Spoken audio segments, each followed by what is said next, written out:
The emergency session had been running for 3 days straight.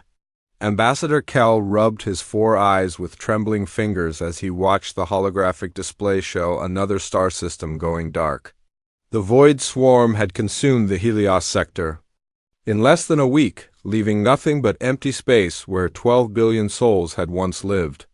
"The creatures are unlike anything we have ever encountered," Dr. Nara explained to the assembled representatives. Her voice carried the weight of exhaustion that had settled over everyone in the chamber. "They feed on energy itself. Every plasma blast, every quantum torpedo, every antimatter charge we fire at them only makes them stronger."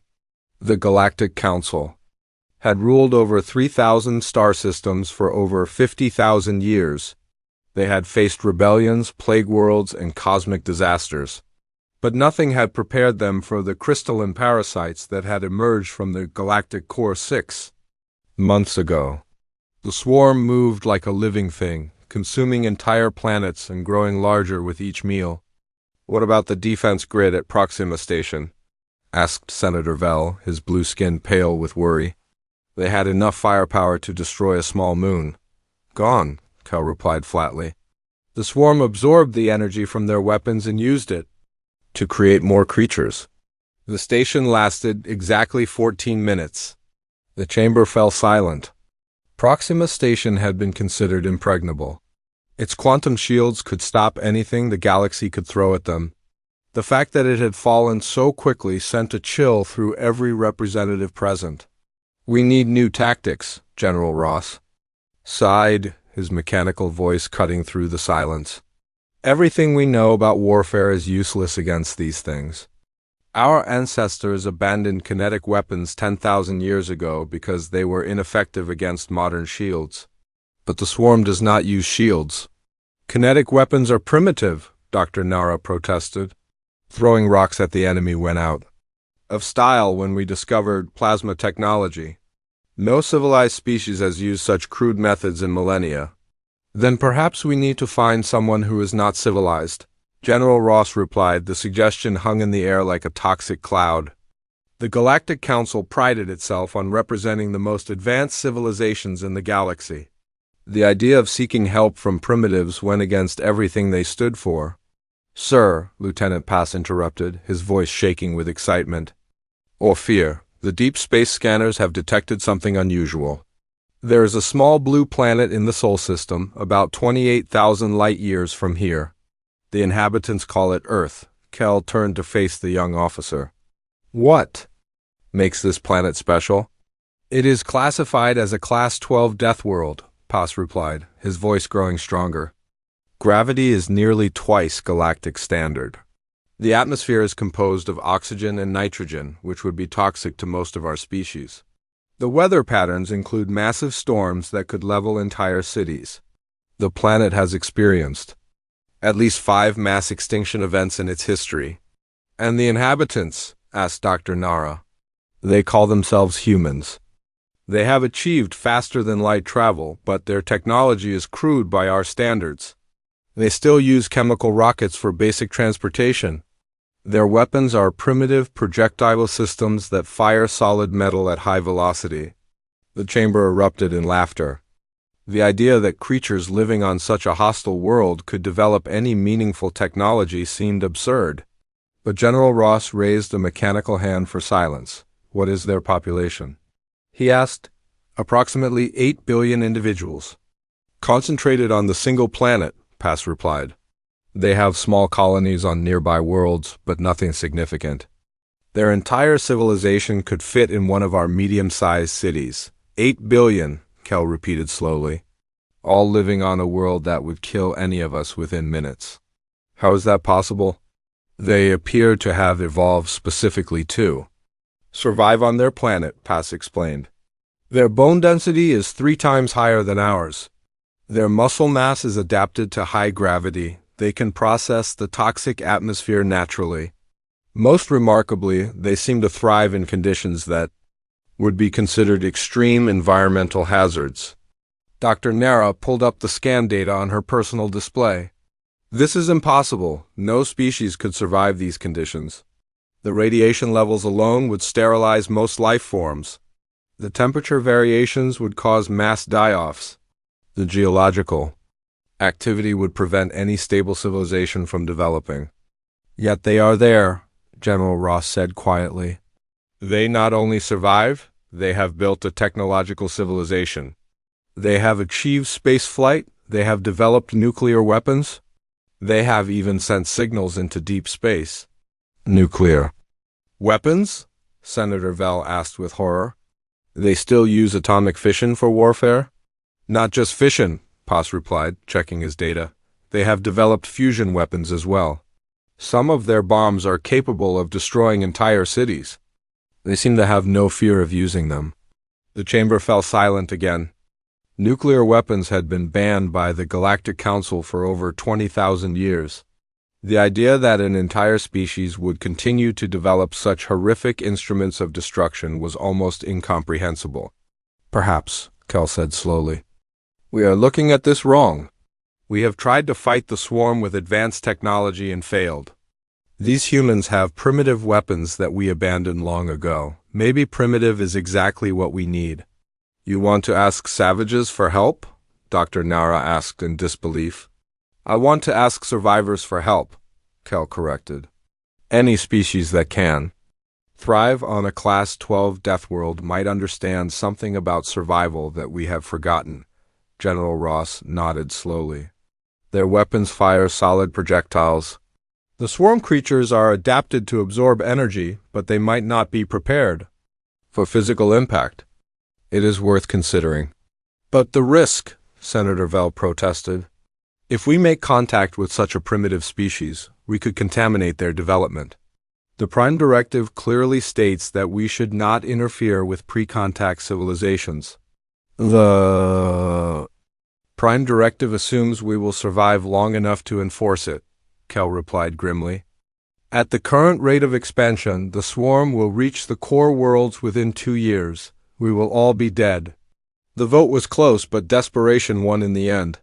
The Galactic Council authorized first contact with the humans of Earth. The message would be simple. They needed help against an enemy that threatened all life in the galaxy. As the emergency session finally ended, Kel wondered if they were making the right choice. But with entire star systems disappearing every day, they had run out of good options. Sometimes, he thought, salvation came from the most unexpected places.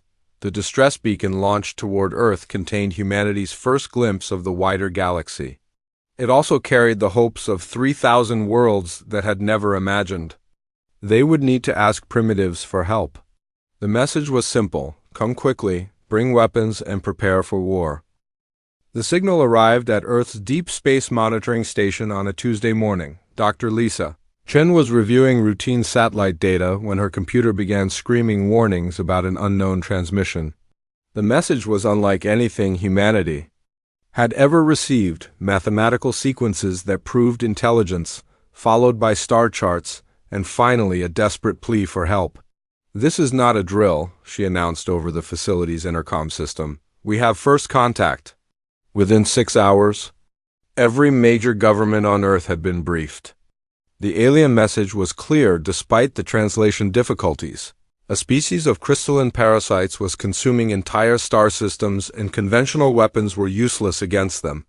The Galactic Council needed help, and they were asking anyone who would listen. President Martinez convened an emergency session of the United Nations Security Council. The debate was fierce but brief. Some argued for caution, others for isolation. But the images transmitted by the aliens told a story that could not be ignored. Entire worlds reduced to dust, billions of lives snuffed out in moments. They are asking for our help, Martinez said during the closed session. Not our technology, not our resources. They want us to come and fight. With what? Asked the Chinese representative. Our weapons are primitive compared to what they describe. They have energy weapons that can destroy planets. We have bullets and missiles. Maybe that is exactly what they need, replied Admiral Thompson, Earth's senior military officer. They say energy weapons make these creatures stronger. We do not use energy weapons, we use kinetic force. The decision was made in less than 12 hours. Earth would respond to the alien distress call. but the response would be unlike anything. The Galactic Council expected every nation contributed to the effort. The United States provided nuclear submarines converted for space travel. Russia sent their heaviest battle cruisers. China contributed their new magnetic railgun destroyers. India launched their missile corvettes. Every major power and dozens of smaller nations sent whatever they could spare. The fleet that assembled at the Mars orbital shipyard was impressive by human standards. 57 vessels ranging from converted cargo ships to purpose-built warships. They carried enough firepower to level a continent, but by galactic standards they were primitive toys. Admiral Beth Stone commanded the fleet from the heavy cruiser Normandy. She had fought in 3 major wars and commanded respect from every military in the world. But as she looked at the alien star charts, she wondered if Earth was making a terrible mistake. "The coordinates are confirmed," reported Navigation Officer Torres. "The alien staging area is in the Centauri Nebula, approximately 4 light-years from their last known position." "Time to arrival?" Stone asked. 72 hours at maximum burn," Torres replied. "We will arrive with minimal fuel reserves." "Then we better make this count," Stone said grimly. The journey to the alien staging area was tense.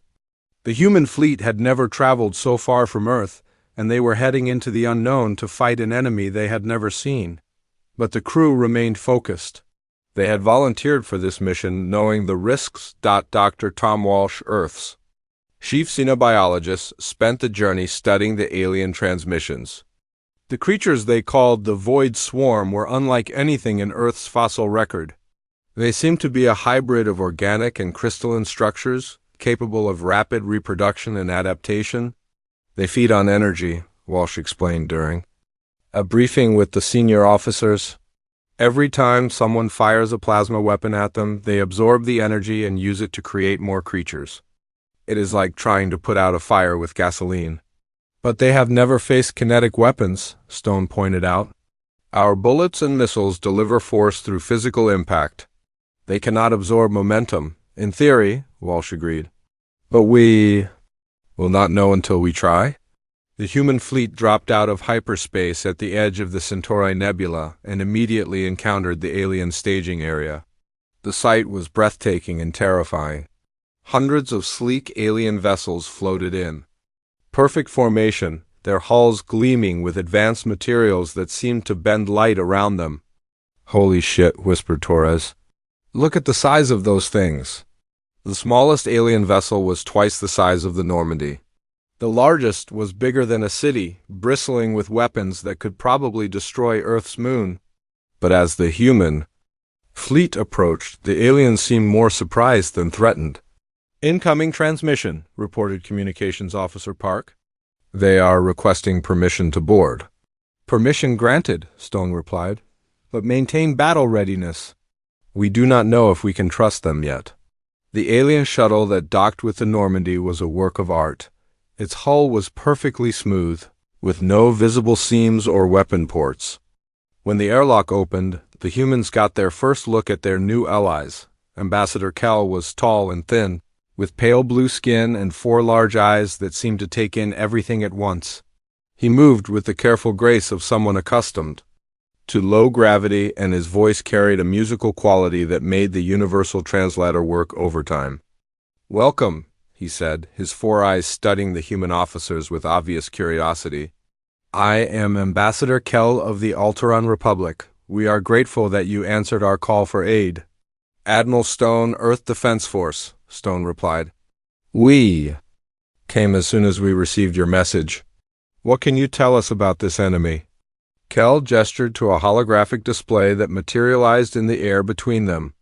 The image showed a crystalline creature the size of a building, its faceted surface reflecting energy beams back at their sources. "The Void Swarm emerged from the galactic core 6 months ago," Kell explained. "They consume energy in all forms: heat, light, radiation, even the binding force of atoms. Our weapons make them stronger. Our shields are useless. They have destroyed over 200 worlds." "What about physical attacks?" asked Dr. Walsh. "Ramming, explosives, kinetic weapons?" Kel's four eyes blinked in sequence, a gesture that seemed to indicate confusion. We abandoned such primitive methods millennia ago. They are ineffective against modern defenses. But these creatures do not use modern defenses, Stone pointed out. They absorb energy. What happens when you hit them with something solid? We do not know, Kel admitted. No civilized species has used kinetic weapons in over 10,000 years. Such methods are considered barbaric, Stone smiled grimly. Then, it is a good thing we are not civilized. When do we start? The alien officers exchanged glances that seemed to communicate volumes. They had called for help from primitives, but they were beginning to realize that primitive might be exactly what they needed. The swarm is currently consuming the Helios system, Kel said. 12 billion souls are trapped on the worlds there.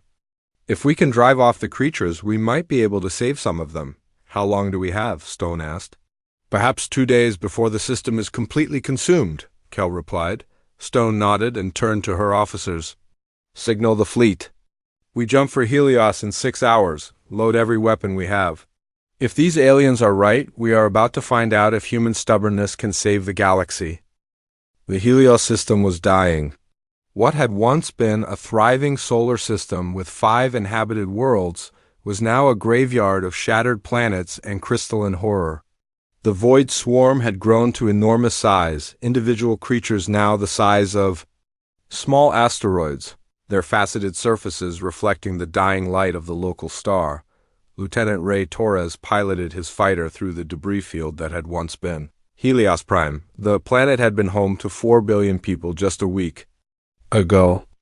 Now it was nothing but rocks and dust, consumed by the crystalline parasites that fed on its electromagnetic field. This is insane, he muttered into his radio. These things are huge. My missiles are not going to do anything to something that size. Stay focused, Torres, came Admiral Stone's voice over the comm. Remember, we are not trying to destroy them with single shots. We are trying to prove a point. The human fleet hung at the edge of the system, watching the alien vessels maintain their distance. The Galactic Council ships were massive and elegant, their hulls gleaming with energy shields that could deflect anything the universe threw at them. But they remained motionless, their crews having learned through bitter experience that their weapons only made the swarm stronger. Alien vessel approaching, reported Communications Officer Park from the Normandy. It is Ambassador Kel's ship. Put him through, Stone ordered. Kel's 4 eyes were wide with concern as his image appeared on the bridge screen. Admiral Stone, you must reconsider this attack. We have tried everything. The creatures will absorb your weapon's energy and grow stronger. You will only make the situation worse. We are not using energy weapons, Stone replied calmly. We are using kinetic force? There is a difference. But your weapons are so primitive, Kel protested. They fire solid metal at relatively low velocities. Against creatures of this size, they will be like throwing pebbles at a mountain. We will. See, Stone said, then switched to the fleet frequency. All ships, this is Admiral Stone. We are going to test our theory. Target the smallest creatures first. Use conventional weapons only. No nuclear devices until we see how they react. The human fleet moved forward in battle formation. Unlike the graceful alien vessels, the human ships were blocky and functional, their hulls covered in armor plating and weapon ports. They looked crude compared to the elegant alien designs, but they carried something the alien ships lacked, weapons designed to kill through brute force rather than energy projection. Contact in 30 seconds, Torres reported from his fighter. These things are massive up close. Each one is the size of a city block. Remember the plan, Stone ordered. Hit them hard and fast. If kinetic weapons work, we want to know immediately. If they do not work, we retreat and try something else. The first salvo came from the missile cruisers. Hundreds of conventional warheads streaked toward the swarm creatures, each one carrying enough explosive power to level a building. The aliens watched in fascination as the primitive weapons struck their targets. The effect was immediate and dramatic. Instead of absorbing the energy and growing stronger, the crystalline creatures shattered like glass. The explosive force of the warheads cracked their surfaces, sending fragments spinning into space. The creatures that had seemed invincible against energy weapons proved vulnerable to simple kinetic force. Holy shit, Torres breathed. It worked. They are actually dying, but the swarm adapted quickly. The surviving creatures began clustering together, forming larger masses that could absorb more damage. They also began moving faster, their crystalline bodies flowing like liquid as they advanced toward the human fleet. They are learning, Dr. Walsh observed from the Normandy Science Station.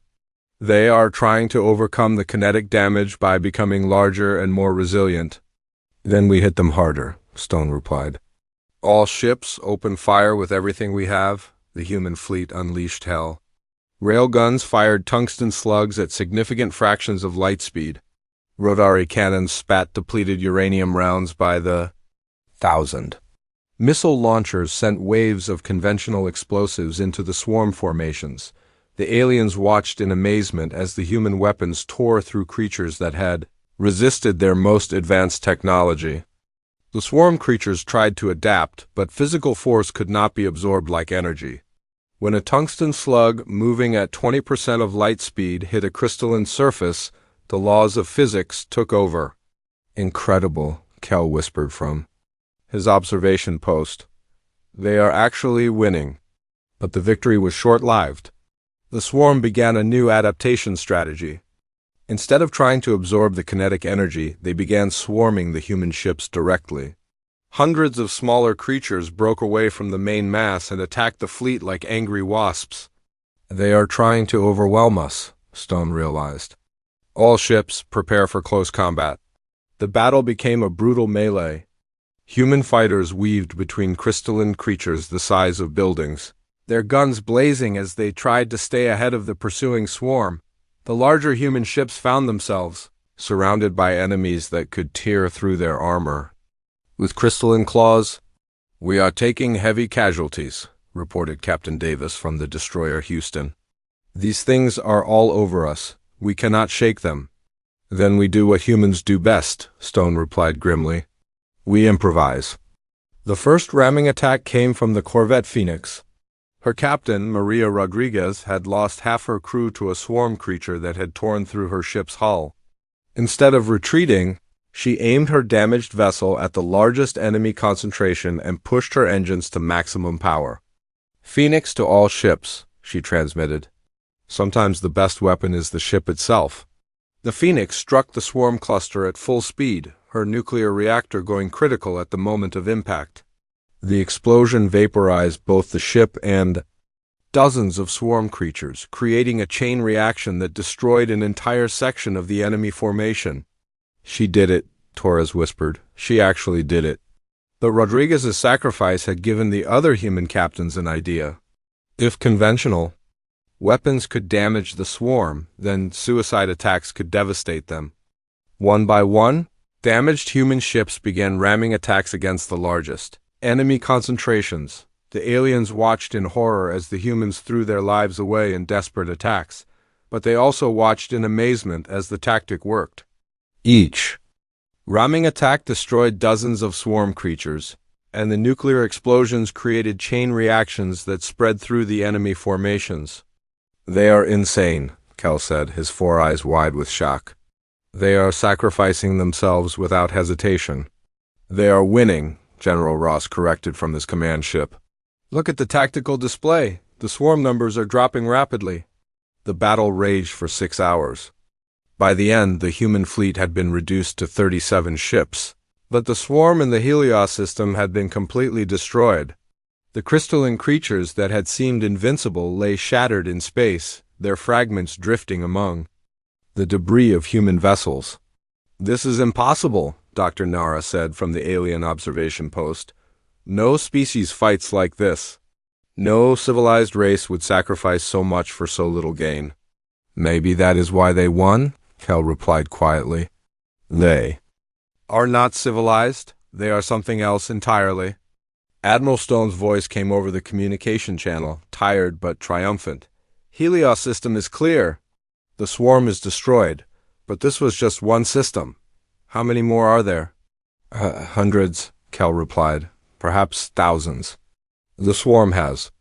Spread throughout the galaxy. Then we better get started, Stone said. But next time we do this properly, no more testing. No more holding back. We are going to war. The aliens had called for aid expecting primitive help from a backward species.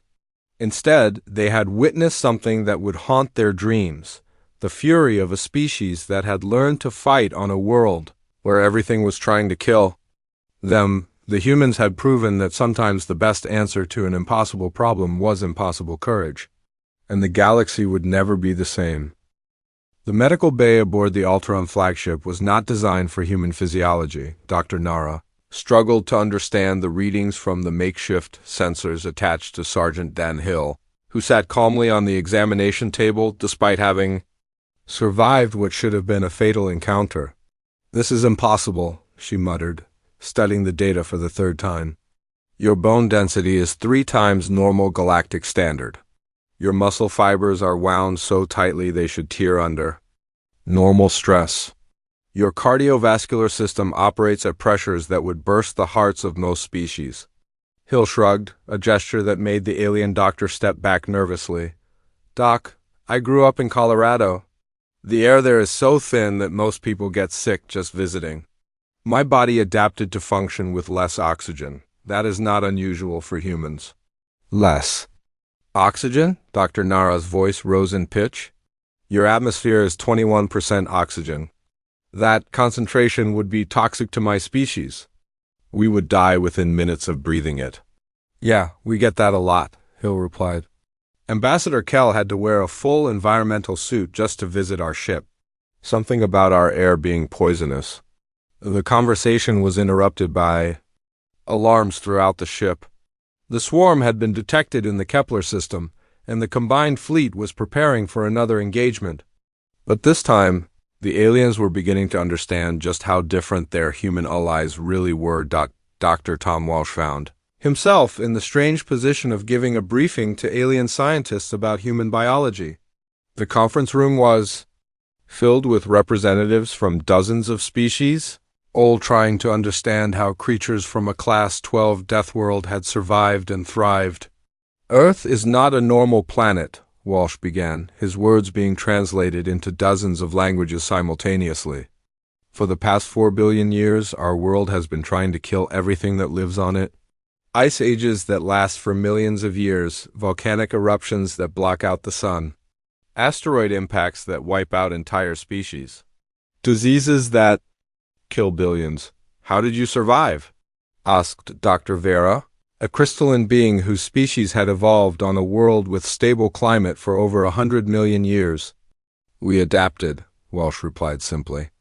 "Every challenge our planet threw at us, we found a way to overcome. When the ice came, we learned to make fire. When the predators hunted us, we made weapons. When disease struck, we developed medicine. We did not just survive, we became stronger." "But the psychological effects," Dr. Nara protested. "Living under such constant threat should have made your species neurotic, paranoid, unable to function in groups." "It did the opposite," Walsh explained. "Humans who could not work together died. Humans who could not adapt died. Humans who could not fight died. Over millions of years, we evolved into a species that thrives on adversity." The alien scientists struggled to comprehend this concept. Most civilized species had developed on worlds where cooperation was rewarded and aggression was punished. The idea of a species that had been forged by violence and hardship was almost incomprehensible. "Your warriors," General Ross said, joining the conversation. "They fight with a ferocity that disturbs my officers. They show no fear of death. They seem to welcome combat." "Because death is not the worst thing that can happen to a human," Walsh replied. "We have all lost people we cared about. We have all faced situations where survival was not guaranteed. We learned that sometimes the only way to protect what you love is to be willing to die for it." The truth of this statement was being demonstrated throughout the fleet. Human soldiers operated in conditions that would kill most alien species.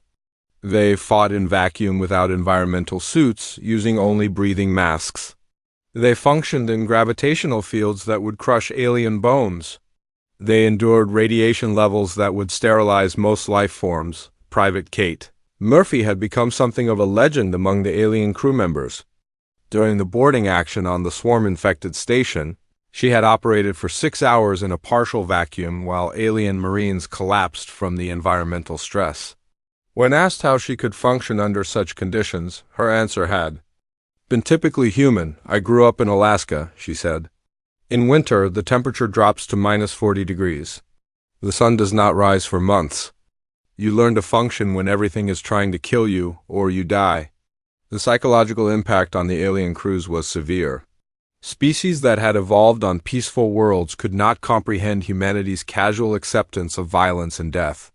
When Murphy had thrown herself on a swarm explosive to save her alien allies, the survivors had been traumatized not just by her sacrifice, but by how natural it had seemed to her. She did not hesitate, reported Lieutenant Taz, a reptilian being whose species had not experienced warfare for over 1,000 years. She saw the explosive device, calculated that she could absorb the blast with her body, and acted immediately. She seemed almost happy about it. She was protecting her squad, Walsh explained. For humans, that is the most natural thing in the world. We are social creatures, but we are also predators. We will kill to protect our own, and we will die to protect our own. The alien command staff struggled to understand this mentality. Their species had evolved past such primitive instincts, or so they believed. But as the war against the swarm continued, they were beginning to realize that those primitive instincts might be exactly what was needed. Your species fascinates and terrifies us, Ambassador Kell admitted during a private meeting with Admiral Stone. You fight with a brutality that should not exist in civilized beings. Yet you also show compassion and loyalty that puts our own species to shame. We are what our world made us, Stone replied. Earth taught us that life is precious because it is fragile. It taught us that survival requires sacrifice. It taught us that sometimes the only way to save what you love is to be willing to destroy what threatens it. But the cost, Kell said. Quietly, you have lost 30% of your fleet. Hundreds of your people have died. How can you continue to fight knowing that more will die? Stone was quiet for a long moment. Because if we do not fight, everyone dies. Every human knows that death is inevitable. What matters is how you die and what you die for. We would rather die fighting to save the galaxy than live knowing we could have made a difference. The conversation was interrupted by another alarm. The swarm had adapted again, creating new tactics to counter human kinetic weapons. But the humans had adapted too, developing new strategies that would have been considered war crimes by civilized species. They are using their own ships as weapons, reported Dr. Nara in horror. They are converting cargo vessels into massive bombs. They are creating weapons designed to kill everything in a star system. They are doing what is necessary, General Ross corrected. They understand something we have forgotten. Sometimes survival requires terrible choices. The aliens watched in fascination and fear as the human fleet prepared for the next engagement. These creatures from a death world had brought their world's lessons to the stars. They had shown that sometimes the only answer to an impossible enemy was impossible courage, but as the war continued, the aliens began to understand the true cost of that courage. The humans were not just fighting to save the galaxy. They were fighting to prove that their species had a place among the stars. Even if that place was as the galaxy's guardians against the dark, the price of that guardianship was being paid in human blood, and the humans seemed willing to pay it without question. The aliens had called for aid from primitives, but they had found something far more dangerous. They had found a species that understood that some things were worth dying for.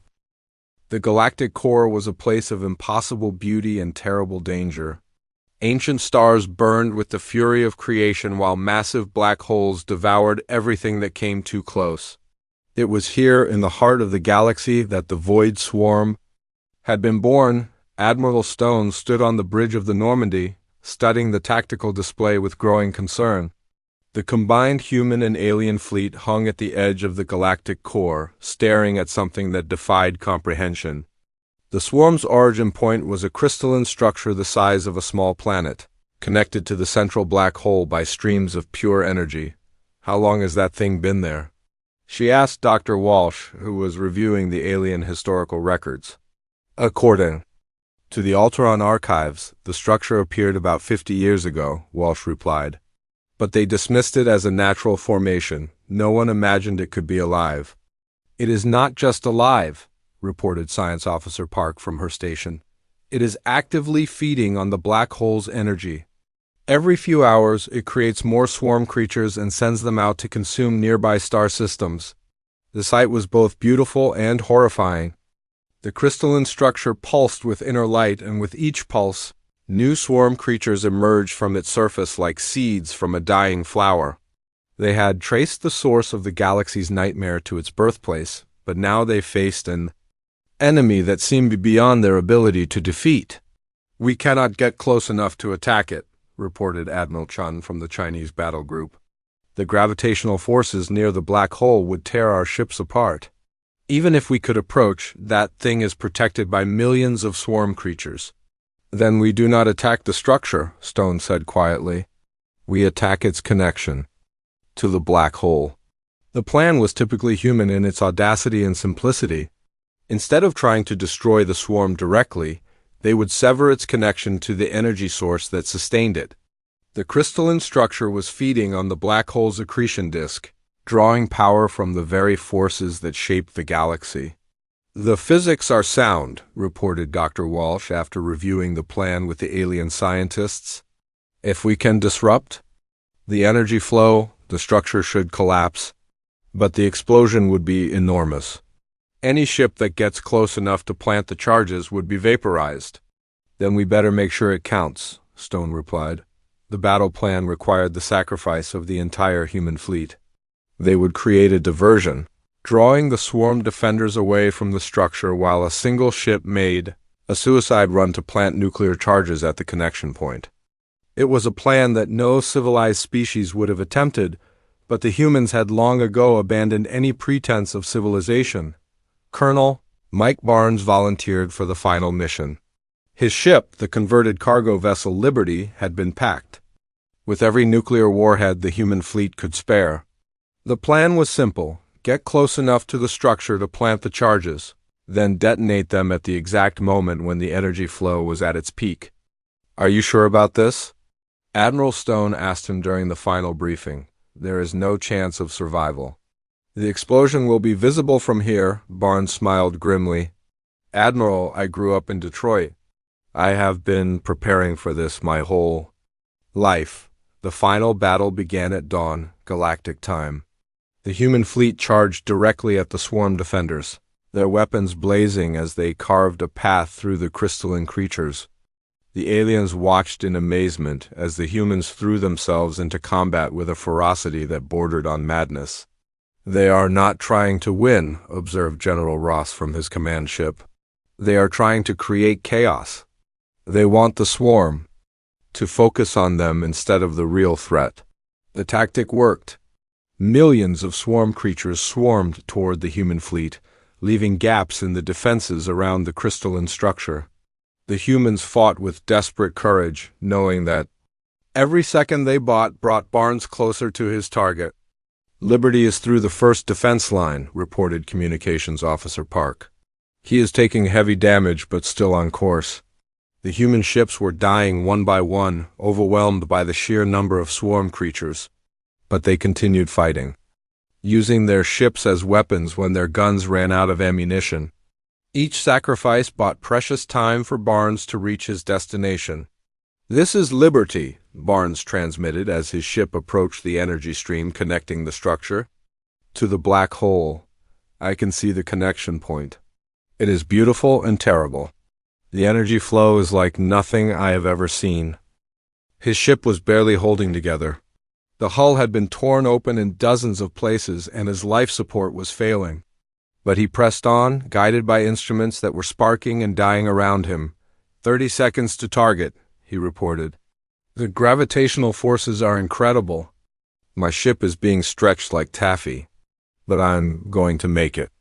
Admiral Stone watched the tactical display with tears in her eyes. The Liberty was a tiny dot of light moving toward certain death, but Barnes never wavered. He had accepted his fate with the calm acceptance that marked all human warriors. 10 seconds to target, Barnes transmitted. It has been an honor serving with you all. Tell Earth that we did our job. The Liberty struck the energy connection at the exact moment Barnes triggered every nuclear warhead on his ship. The explosion was beyond anything the galaxy had ever seen. The energy stream connecting the crystalline structure to the black hole was severed in a blast of pure fusion fire. The effect was immediate and catastrophic. Cut off from its power source, the crystalline structure began to collapse. The gravitational forces that had held it together for 50 years suddenly became its enemy. It crumpled like paper, falling toward the black hole in a cascade of crystalline fragments. But the collapse created something unexpected. The structure's destruction released all the energy it had stored over decades of feeding. Instead of simply falling into the black hole, it ignited in a fusion reaction that created a new star. The birth of the star sent shockwaves throughout the galactic core, destroying every swarm creature within 1,000 light years. It worked, whispered Dr. Walsh, staring at the display in amazement. The explosion created a new stellar body. The energy release sterilized the entire region. The remaining swarm creatures throughout the galaxy began to die within hours. Cut off from their source of power, they crumbled to dust and drifted away on stellar winds. The nightmare that had threatened all galactic life was over, ended by the sacrifice of creatures from a world that most civilized species would have ignored. The cost was terrible. Of the 57 human ships that had answered the alien distress call, only 19 remained. Thousands of human lives had been lost in the campaign to save the galaxy. But their sacrifice had meaning that would echo through history. I do not understand your species, Ambassador Kell said to Admiral Stone during the victory ceremony. You lost more than half your fleet.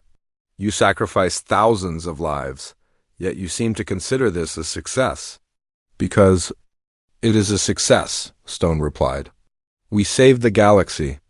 Every human who died in this war died for something greater than themselves. That is all any of us can ask for. The Galactic Council faced a new reality in the aftermath of the war. The humans had proven themselves capable of feats that seemed impossible to civilized minds. They had shown that sometimes the only answer to an unstoppable force was unstoppable courage. We owe them a debt that can never be repaid, Dr. Nara said during the emergency council session. They saved us all, and they did it using methods we had forgotten existed. More than that, General Ross added, they showed us what we had become. We had grown soft, comfortable, safe. We had forgotten that survival sometimes requires terrible choices.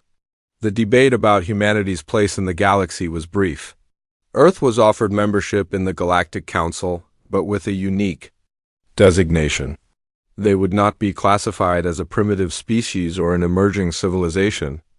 Instead, they would be designated as the galaxy's first guardian race. What does that mean? Admiral Stone asked when the offer was presented.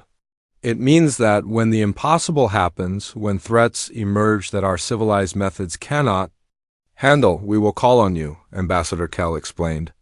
You will be our last resort against the darkness. And in return? Stone asked. In return, you will have access to all our technology, all our knowledge, all our resources. But more importantly, you will have our respect. You have shown us that strength comes not from advanced weapons or perfect societies, but from the willingness to sacrifice for others. The ceremony marking Earth's admission to the Galactic Council was unlike any in history. Representatives from 3,000 worlds gathered to honor the species that had saved them all. But the humans seemed uncomfortable with the praise, more interested in returning home than basking in glory. We did what needed to be done, Stone said during her acceptance speech. Any species would have done the same in our position. But the aliens knew better. They had called for aid, expecting primitive help from a backward world. Instead, they had found guardians forged in the crucible of the most dangerous planet in the galaxy. They had discovered that sometimes salvation came from the most unexpected places. The war against the Void Swarm was over, but its lessons would endure. The galaxy had learned that survival sometimes required courage that bordered on madness. They had learned that the greatest strength often came from those who had faced the greatest hardships.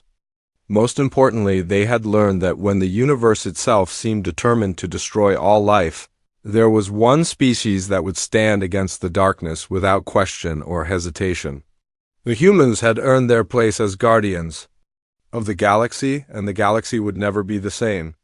Earth received its first alien embassy 6 months later, but by then, human ships were already patrolling the outer rim, watching for new threats that might emerge from the dark between the stars.